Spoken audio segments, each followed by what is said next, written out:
श्री कृष्णचंद्र भगवान की जय। ભગવાન શ્રી કૃષ્ણએ દત્તાત્રેયજીના 8 ગુરુઓની વાત કર્યા પછી હવે અન્ય 24 ગુરુઓ અંગે ઉદ્ધવજીને કહે છે, હે ઉદ્ધવજી, દત્તાત્રેય ગુરુએ યદુરાજાને કહ્યું કે મારા 8મા ગુરુ પછી 9મા ગુરુ અજગર છે. અજગર દેહ નિભાવ અર્થે ખાસ કોઈ પ્રવૃત્તિ કરતો નથી, પરંતુ પ્રારબ્ધથી તેને જે આહાર મળે છે તે ખાઈ લે છે. તેને ક્યારેક સ્વાદિષ્ટ, ક્યારેક નીરસ, ક્યારેક ઓછો તો ક્યારેક વધુ આહાર મળે છે, પરંતુ તે સંતોષ પ્રાપ્ત કરે છે. પ્રારબ્ધ યોગે જો તેને કંઈ પણ ભોજન ના મળે તો નિરાહારી રહી પડી રહે છે. યોગીજનોએ પણ દેવકૃપાથી જે કંઈ આહાર મળે તે ખાઈ લેવો. યોગીઓના મનોબળ, શરીર બળ અને ઇન્દ્રિય બળ હોવા છતાં પણ શરીરને કર્મરહિત રાખી આત્માભિમુખ દ્રષ્ટિ રાખી અજગરની જેમ પડ્યા રહેવું અને ઇન્દ્રિયોનો વ્યાપાર તો કરવો જ નહીં. દત્તાત્રેય ગુરુએ પોતાના 10મા ગુરુની ગાથા સંભળાવતા યદુ રાજાને કહ્યું કે જલથી ભરેલો મહાસાગર બહારથી પ્રસન્ન હોવા છતાં પણ અંદરથી ગંભીર, અગાધ, અનંત, અડગ અને તેની અંદરની વાત ના સમજી શકાય તેવો છે. આમ મારા 10મા ગુરુ સમુદ્ર છે. મુનિજનોએ પણ બહારથી પ્રસન્ન, અંદરથી ગંભીર અને કોઈનાથી પણ ના કરી શકાય તેવા, કોઈથી પણ અપમાન ન કરી શકાય તેવા અપાર, અનંત અને દોષોથી વિકાર ન પમાય તેવા અડગ રહેવું જોઈએ. એટલું જ નહીં, પરંતુ ચોમાસામાં અનેક નદીઓ સમુદ્રને મળે છે, છતાં પણ સમુદ્ર છલકાઈ જતો નથી, કે ઉનાળામાં ઓછું જળ મળવા છતાં પણ સુકાઈ જતો નથી. તેમ મુનિજનોએ પણ તમામ પ્રકારના વિષય ભોગો હોય ત્યારે પ્રસન્ન થવું નહીં અને વિષય ભોગોના અભાવમાં શોક કરવો નહીં, કારણ કે મુનિજનોએ તો માત્ર ઈશ્વર પરાયણ જ રહેવું જોઈએ. દત્ત ભગવાન પતંગિયાને પોતાનો 11મો ગુરુ માને છે. પતંગિયું પોતાનો અનુરાગ રૂપ ઉપર ઉતારે છે, તેમ મનુષ્ય પણ બુદ્ધિ અને વિચાર શક્તિ ગુમાવીને ભગવાનની માયા તરફ જ પોતાનો અનુરાગ કરતો જાય છે. પતંગિયું પણ જ્વાળા સાથે રમત કરતા કરતા મૃત્યુને શરણ થાય છે. તે જ પ્રમાણે ઇન્દ્રિયથી વશ થયેલો પુરુષ માયારૂપી સ્ત્રીના રૂપમાં મોહાંધ થઈને સ્વયં અધપતનને વહોરી લે છે. ઈશ્વરની માયાથી રચાયેલ શરીર સુવર્ણ, વસ્તુઓ, દ્રવ્યો વગેરે લલચાવનાર તત્વોથી મુગ્ધ થઈ જઈને મનુષ્યએ નાશ ના વહોરી લેવો જોઈએ. મધમાખી જુદી જુદી જાતના પુષ્પો પાસેથી સારું ભાગ એકત્ર કરે છે અને તેમ કરી પોતાનું જીવન ગુજારે છે. દત્તાત્રેયજી કહે, એ જ પ્રમાણે બુદ્ધિમાન મનુષ્ય અથવા યતિએ અને ઘરેથી પોતાનું શરીર ટકી રહે તેટલી જ ભિક્ષા ભેગી કરી જીવન જીવવું જોઈએ. વળી ભ્રમરની જેમ બુદ્ધિમાન પુરુષે નાના મોટા અનેક શાસ્ત્રોમાંથી સાર ગ્રહણ કરવો જોઈએ. ત્રીજી વસ્તુ મધુમક્ષિકા પાસેથી શીખી લેવી જોઈએ કે અન્ન આદિનો સંગ્રહ તો કરવો જ નહીં, પણ પોતાના પેટરૂપી પાત્રમાં સમાય તેટલું જ અન્ન લેવું. મધમાખી મધ સંગ્રહ કરીને મધ તો ગુમાવે છે, પરંતુ પોતાનું જીવન પણ ગુમાવી બેસે છે. યદુ રાજાને દત્ત ભગવાને કહ્યું કે મારા 13મા ગુરુ હાથી પાસેથી હું શીખ્યો કે સ્પર્શ કરવાની ઈચ્છાને ત્યજવી જોઈએ. હાથીને પકડનારાઓ ખાડો કરી તેની ઉપર લાકડા ઢાંકી દઈ હાથી હોય તેની સામેની બાજુ હાથણીને ઊભી રાખે છે અને હાથી તેને સ્પર્શ કરવાની લાલચમાં ખાડામાં પડે છે. આ પ્રમાણે મુનિજનો કે સજ્જનોએ પણ કાષ્ટની પૂતળીનો પણ પગથી સ્પર્શ કરવાની લાલસા ના રાખવી જોઈએ. દત્તગુરુએ કહ્યું, જે રીતે મધ પ્રાપ્ત કરવા માટે લલચુ મધમાખીઓ ખૂબ મહેનત કરીને મધપૂડામાં મધ એકઠું કરે છે અને તે મધ નથી કોઈને દાનમાં આપતી કે નથી કોઈ ઉપભોગ કરતી, ત્યારે કોઈ મધનો લૂંટનારો પારધી તે મધપૂડો લઈ જાય છે, પછી તેને નીચોવીને મધ કાઢી લે છે. તેવી જ રીતે અત્યંત મહેનતપૂર્વક પ્રાપ્ત કરેલ ધનને તે ભોગવે ત્યાર પહેલાં ચતુર માણસો કે જે અન્યની પાસેથી ધન પ્રાપ્ત કરી લેવાની ખોટી કળાને જાણે છે તે કુનેહપૂર્વક બધું ધન પડાવી જાય છે. માટે સમજદાર મનુષ્યએ કે યોગીજનોએ ધનનો સંગ્રહ કરવો નહીં જોઈએ. દત્તગુરુ કહે છે કે હે રાજન, મેં 15મા ગુરુ તરીકે હરણનો સ્વીકાર કર્યો છે. જ્યારે પારધી સંગીત વગાડે છે ત્યારે તેના ગીત સંગીત સાંભળવા હરણ પારધી પાસે દોડી જાય છે, પકડાય છે અને દેહ ગુમાવે છે. વનમાં રહેતા સંન્યાસીઓ એટલે કે સંસારરૂપી વનમાં જીવતા સાધકો જે છે તેમણે ગીત સંગીતનું એટલે કે વિષયરૂપી ગીતોનું શ્રવણ કરવું નહીં, અન્યથા સ્વરૂપ ભ્રષ્ટ થવાનો સમય આવશે. દત્ત ગુરુજીએ કહ્યું કે હે રાજન, મારા 16મા ગુરુ મત્સ્ય પાસેથી મેં જીવવાના સ્વાદને વશ ના થવું તેવું શિક્ષણ ગ્રહણ કર્યું છે. કારણ કે જીભ તો મનુષ્યના મનને સ્વાદનો મોહ પમાડી દુર્બુદ્ધિ પ્રેરાવી આહાર કરાય રાખે છે, જેનાથી બુદ્ધિમાન કે યોગી મનુષ્ય મૃત્યુનો ભોગ બને છે. જેમ લોઢાના કાંટા ઉપર લગાવેલી ચરબીનો સ્વાદ પામવા માછલાઓ કાંટામાં ફસાઈને મૃત્યુ પામે છે, તેમ મનુષ્ય કે યોગી પણ સ્વાદેન્દ્રિય પર સંયમ પ્રાપ્ત ના કરે તો તે મૃત્યુને શરણ થાય છે. જીતેન્દ્રિય બનવા માટે સ્વાદેન્દ્રિય અને અન્ય ઇન્દ્રિયો ઉપર સંયમ સિદ્ધ કરવો અત્યંત જરૂરી છે. દત્તાત્રેયજી કહે, વરાંગના પણ મારી ગુરુ છે. તેઓ કહે, પિંગલા નામની એક વરાંગના હતી. તે વિદેહનગરમાં વસતી હતી. તે અત્યંત રૂપાળી હતી. એક વખત તેણે ગ્રાહકને મેળવવા રાતભર રાહ જોઈ.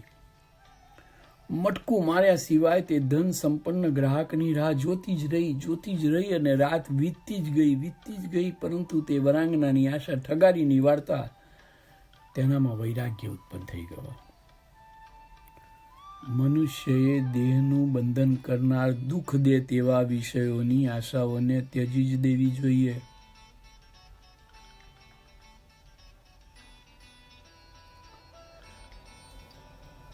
આવા દત્તાત્રેયજી કહે છે કે આવું મેં પિંગલા નામની વરાંગનાના અનુભવ ગીત ઉપરથી શીખી લીધું છે.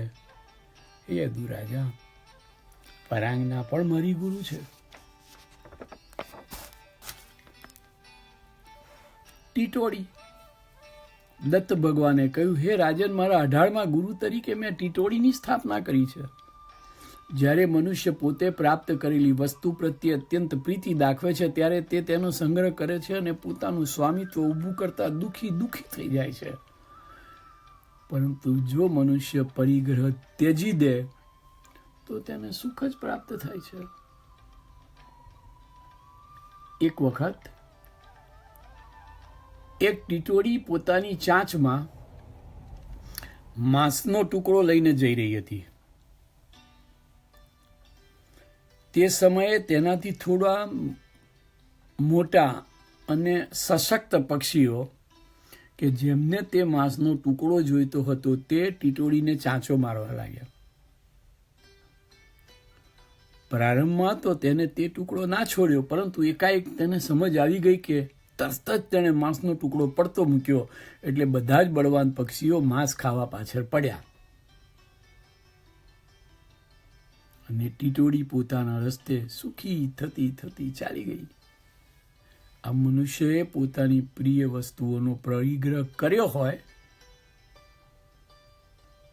તો તેનો ત્યાગ કરવાથી પણ સુખ પ્રાપ્ત થાય છે. દત્ત પ્રભુ બોલ્યા, હે રાજન, મારા 19મા ગુરુ બાળક છે. આ બાળકના જીવનમાં નથી મારું કે નથી તારું, એના જીવનમાં નથી રાગ કે નથી દ્વેષ, નથી માન કે નથી અપમાન. તે ગૃહસ્થની જેમ ઘર પરિવારની ચિંતાથી મુક્ત છે. મારા જીવનમાં પણ મને કોઈ ભિક્ષા આપે કે આદર કરે કે તિરસ્કાર કરે તો પણ મારામાં મારું કે તારું, રાગ કે દ્વેષ, માન કે અપમાનની લાગણીઓ થતી નથી. વળી નથી મને પરિવારની ચિંતા. હું તો માત્ર આત્મામાં જ રમતો અને આત્મામાં જ પ્રીતિ રાખતો આ જગતમાં એક બાળકની જેમ ફરતો રહું છું અને ચિંતાથી મુક્ત પરમ આનંદમાં મસ્ત રહું છું.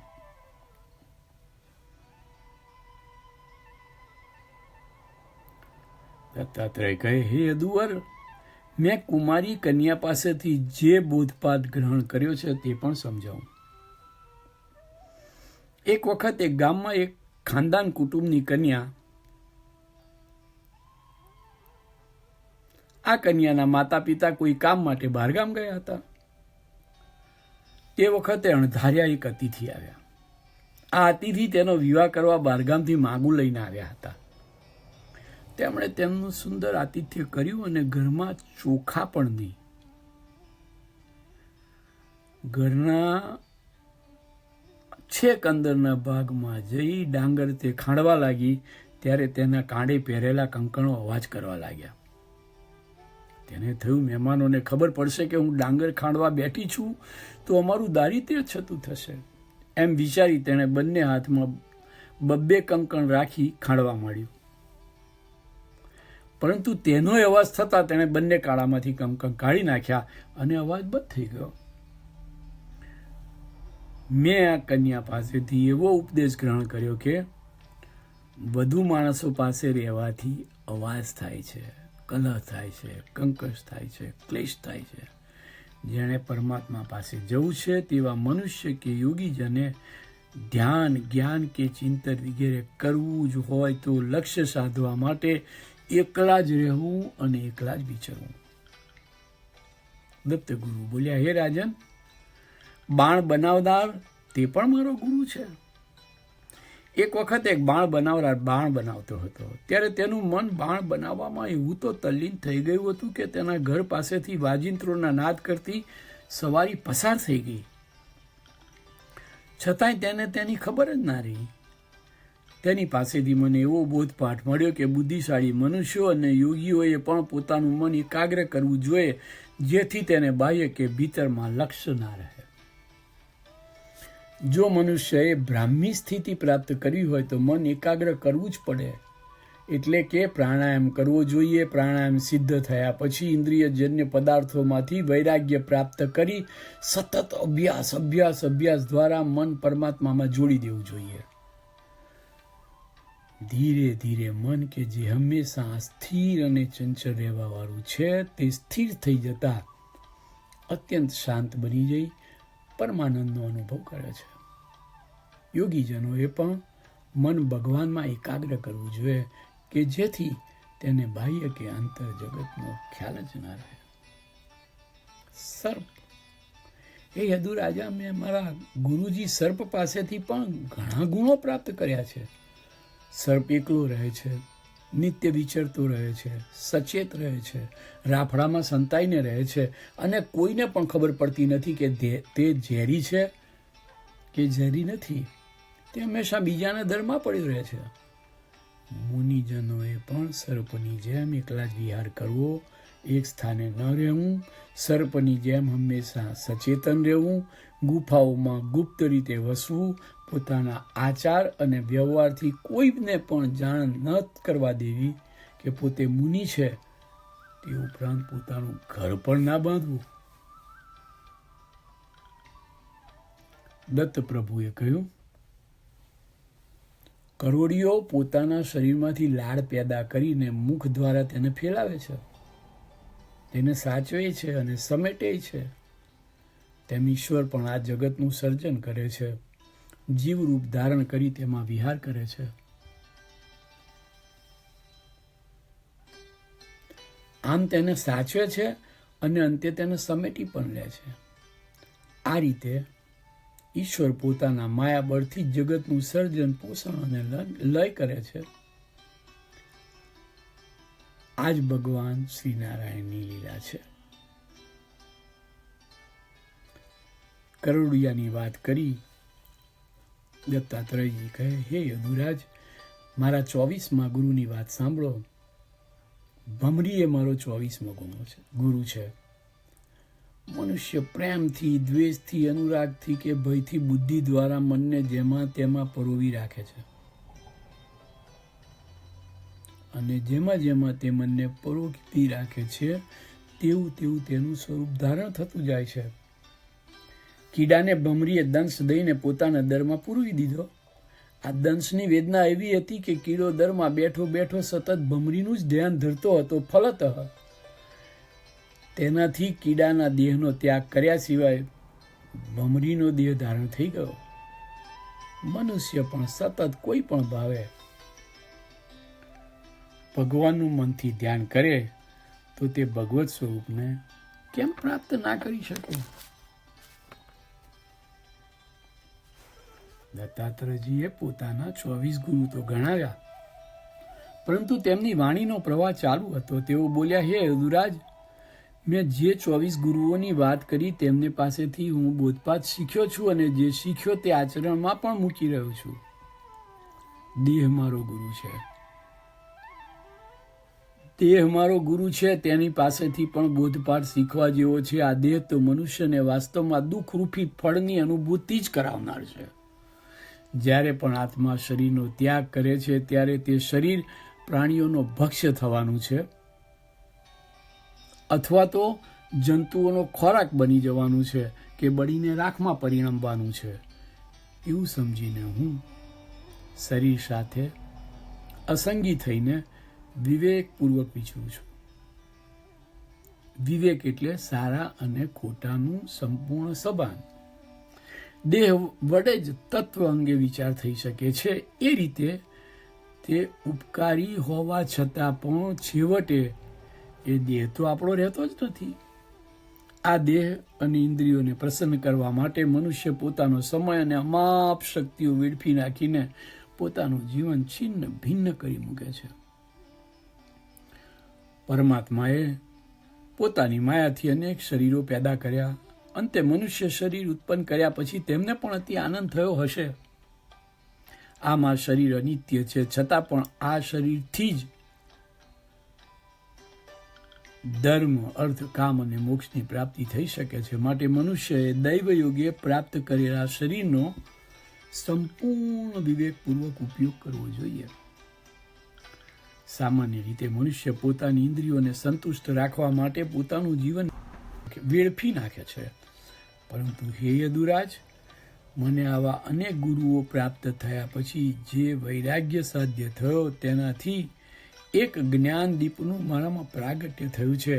તેની મદદથી અસંગી થઈ અહંકાર ત્યજી હું આ પૃથ્વી લોક પર વિચરતો જ રહું છું. અંતે ભગવાન શ્રી કૃષ્ણે કહ્યું, પ્રિય ઉદ્ધવ, જેની બુદ્ધિ અત્યંત ગંભીર હતી અને જે બ્રહ્મમય હતા તેવા ભગવાન દત્તાત્રેયે યદુરાજાને આવો ઉપદેશ આપ્યો, અને યદુરાજાના નમસ્કાર ગ્રહણ કરી ખૂબ જ પ્રસન્નતાપૂર્વક તેઓ ત્યાંથી ચાલ્યા ગયા. કૃષ્ણમ વંદે જગદગુરુ. કૃષ્ણમ વંદે જગદગુરુ. કૃષ્ણં વંદે જગદ્ગુરુ.